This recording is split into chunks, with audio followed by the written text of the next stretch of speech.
Kawan-kawan sekalian, ini dia lapis Surabaya Premium atau lapis Mandarin Premium ala Nona Merauke.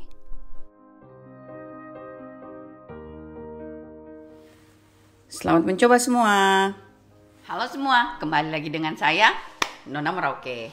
Nah, kawan-kawan, sesuai judul, hari ini saya mau bikin lapis Mandarin atau kalian sebut lapis Surabaya juga bisa ya.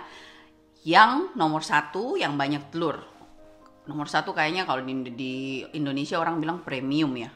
Intinya yang banyak telur, yang enak punya, sama seperti kemarin saya bikin lapis legit yang nomor 1 punya. Ya, mumpung saya punya telur masih banyak kawan-kawan, jadi saya mau bikin sekalian saya mau bagi-bagi. Minta maaf, saya bikin 3 resep untuk setiap lapisnya, 1 resep ya. Jadi saya akan kasih tunjuk kalian bikin yang coklatnya dan yang putihnya, yang satunya sih sama saja dengan putihnya. Jadi saya akan bikin 3 resep. Tapi buat kalian, kalau kalian mau bikin 1 resep saja, kalian bagi sendiri jadi 3, baru kalian susun sendiri. Berhubung saya menghabiskan, saya punya telur dan saya mau bagi-bagi ke teman juga, jadi saya bikin 1 kali 3 resep, 3 lapis. Sip. Bagaimana cara bikinnya kawan-kawan? Kita langsung saja bikin. Pertama-tama kawan-kawan, mari kita siapkan loyang cetakan buat kue. Jadi biar tidak bertanya-tanya, di sini saya kasih tunjuk kalian berapa sentimeter yang saya pakai loyangnya. Saya pakai yang 40 kali 30 kawan-kawan. Dan setelah itu kita oles loyang dengan mentega dan alaskan dengan kertas roti. Tidak perlu tebal-tebal kawan-kawan, tipis-tipis saja sudah cukup. Ya, dan setelah itu kita lanjut ke bahan-bahan kue.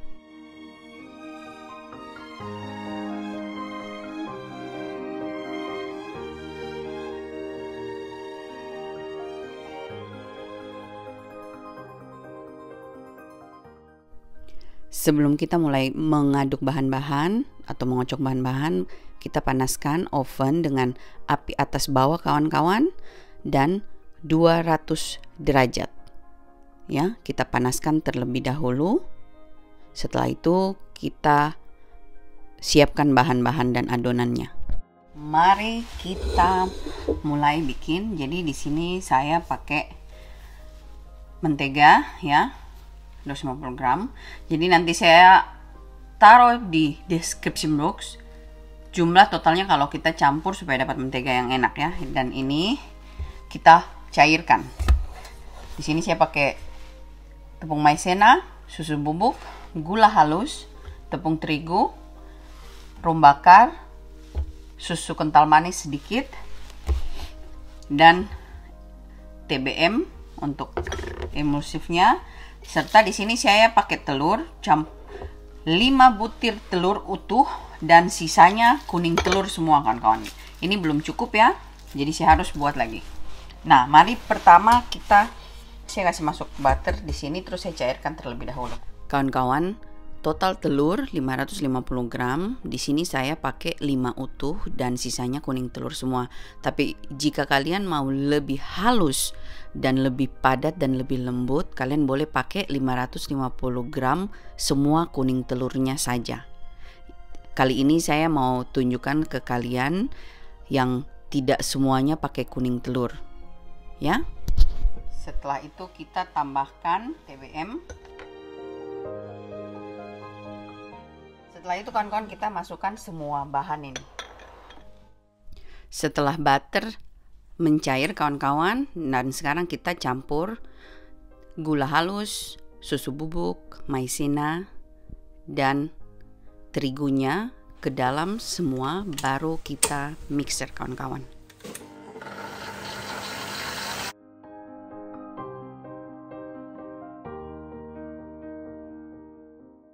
Setelah tercampur sebentar, sekarang kita matikan mixer dan kita aduk bagian bawahnya kawan-kawan supaya yang tepung tersisa di bawah semua terangkat. Setelah itu kita mixer kembali sampai adonan naik. Dan di sini kawan-kawan saya tambahkan pewarna kuning telur karena saya suka warnanya kalau agak seperti orange kayak kita pakai kuning telur. Dan kita kocok sampai adonan mengental, putih dan naik kawan-kawan. Kira-kira seperti ini. Jadi adonan benar-benar kaku kawan-kawan. Nah, seperti ini. Setelah itu saya bersihkan dulu dari anak mixernya dan saya tambahkan 1 sendok makan susu kental manis. Dan dilanjut dengan rum bakar. Dan setelah itu saya aduk perlahan-lahan. Dan ingat kawan-kawan, aduk satu arah. Setelah tercampur rata kawan-kawan, sekarang kita masukkan mentega cair yang tadi kita sudah cairkan dan aduk terlebih dahulu menteganya sebelum dimasukkan. Setelah itu kita aduk kembali adonannya satu arah kawan-kawan dan perlahan-lahan. Di sini kalau kalian lihat videonya agak cepat karena saya percepat videonya ya. Nah, kira-kira seperti ini setelah tercampur rata. Setelah itu saya masukkan ke dalam cetakan yang sudah tadi kita siapkan dan kita ratakan kawan-kawan. Nah, setelah rata kawan-kawan, kalau kalian tidak suka ada bubble-bubble, kalian boleh tepuk-tepuk sampai semua udara di bawah adonan tuh keluar kawan-kawan. Setelah itu kita masukkan ke dalam oven, panggang selama 20 menit. Setelah 20 menit kawan-kawan, sekarang kuenya sudah matang. Kita buka dan kalian boleh coba pukul-pukul. Kalau masih lembek kalian boleh tinggalkan beberapa menit, tapi kalau sudah langsung diangkat. Nah, ini dia hasilnya kawan-kawan setelah matang. Setelah itu kita dinginkan. Setelah itu kawan-kawan, mari kita lanjut bikin adonan yang coklat. Jadi ini butternya lagi saya cairkan dan saya pakai yang sama 5 telur dan sisanya kuning telur. Kita masukkan TBM, gula bubuk, maizena, tepung, susu bubuk, serta coklat bubuk kawan-kawan. Setelah butter cair, baru kita mulai mixer adonan yang tadi kita sudah campur kawan-kawan. Mixer sebentar, setelah tercampur dan bubuk-bubuknya semua tercampur, matikan mixer, aduk sebentar agar supaya adonan tercampur rata kawan-kawan. Jadi tepung-tepung dan gula yang melengket di dasar cetakan semua tercampur dengan rata. Setelah itu kita mixer sampai adonan kaku, naik dan putih seperti yang tadi. Jadi kira-kira seperti ini kawan-kawan ya, dan adonannya sudah kaku. Setelah itu saya bersihkan lagi dari anak mixernya dan saya tambahkan 1 sendok makan susu kental manis, aduk rata, baru kita masukkan coklat pastanya kawan-kawan. Dan di sini saya pakai coklat black forest. Pakai secukupnya supaya kalian dapat warna yang kalian suka. Dan tidak lupa saya tambahkan rum bakar. Dan aduk perlahan-lahan kawan-kawan sampai semua tercampur. Setelah itu tambahkan butter yang tadi sudah dicairkan dan aduk sampai semua tercampur rata. Perhatikan kawan-kawan, aduk perlahan-lahan satu arah ya. Di sini video saya percepat supaya bisa melihat semua hasil aduknya sampai kira-kira seperti ini. Setelah itu kita masukkan ke dalam cetakan yang sudah tadi kita siapkan dan ratakan.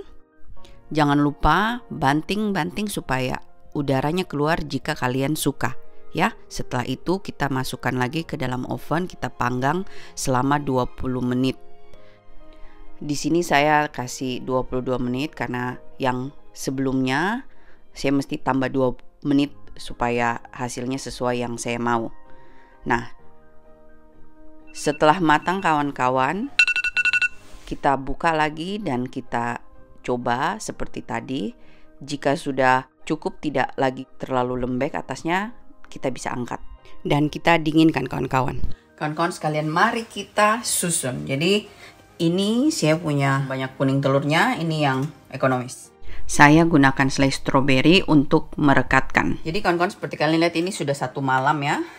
Dan sekarang ini saya mau balik.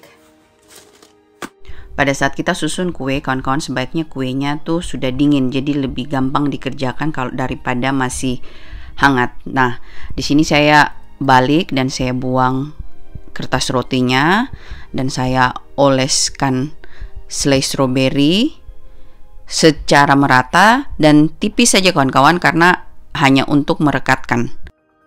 Lanjut kita kasih ini ke situ.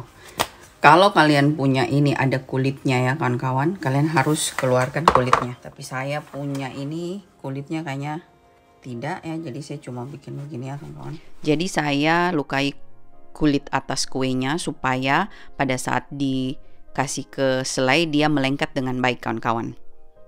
Setelah itu saya tumpuk jadi satu dengan kue sebelumnya. Lalu saya oles lagi atasnya dengan selai stroberi tipis saja. Setelah itu saya tumpuk lagi kue terakhir di atas kue coklatnya. Kalian boleh pakai metode apa saja, tapi jangan buat seperti saya kalau seandainya kuenya kalian tidak dingin kawan-kawan, karena yang jelas pasti patah ya. Setelah rapi kita susun, sekarang timingnya untuk dipres kawan-kawan. Jadi taruh kertas roti dulu di atasnya, setelah itu tindis, tekan sampai kalian dapat kepadatan yang kalian mau. Ya, jadi jangan segan-segan ditekan kawan-kawan. Setelah itu kalian boleh potong dan potong perlahan-lahan kawan-kawan supaya dapat hasil yang bagus. Ya. Dan kira-kira hasilnya seperti ini kawan-kawan.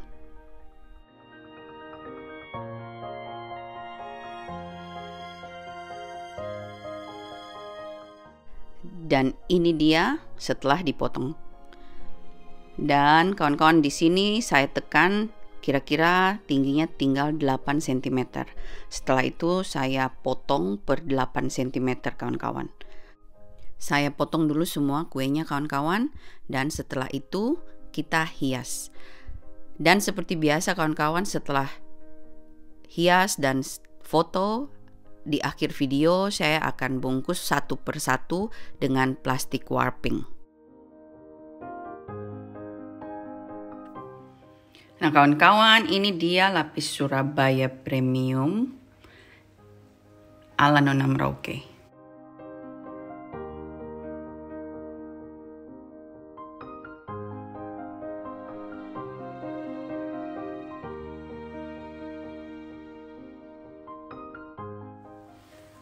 Selamat mencoba semua. Nah, kawan-kawan, di sini kalian bisa lihat perbedaan antara lapis Surabaya atau lapis Mandarin yang premium dan yang ekonomis. Video lapis Surabaya atau lapis Mandarin ekonomis akan saya upload tersendiri kawan-kawan.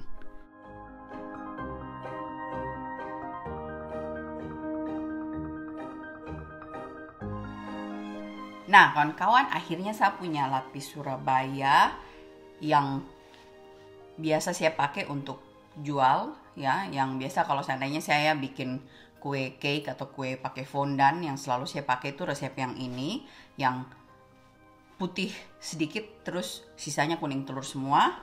Jadi ini dia hasilnya kawan-kawan. Jarang. Kue lebih tinggi dari saya ya. Jadi kalau kalian mau dia punya rongga itu hilang pada saat seperti begini ya. Jadi kalau kalian lihat ini di sini sedikit ada rongganya, itu karena pada saat saya bakar saya tidak banting sampai semua rongga hilang, karena buat saya tuh rasanya yang penting, bukan modelnya yang penting. Dia lembut, basah ya, seperti jadi kalau kalian lihat nih, saya bilang lembut basah kayak gimana ya. Gitu. Kalian harus banting sampai rongga semua habis sebelum dibakar. Setelah itu pas disusun, kalian boleh kasih plat sampai kalian mau seperti apa ya. Nah, jadi makannya seperti apa kawan-kawan, ini saya coba buat kalian, saya patahkan ya. Jadi ini enak sekali, punya favorit kue untuk bikin bolu pakai agar-agar, atau untuk bolu keju pakai yang ini. Jadi tidak semua kuning telur tok gitu. Habis ini saya akan kasih tunjuk kalian bagaimana saya kasih susu lapis Surabaya atau lapis Mandarin yang ekonomis ya. Terima kasih kawan-kawan sudah nonton ini video. Please like it and subscribe. Sampai jumpa video selanjutnya. Bye bye.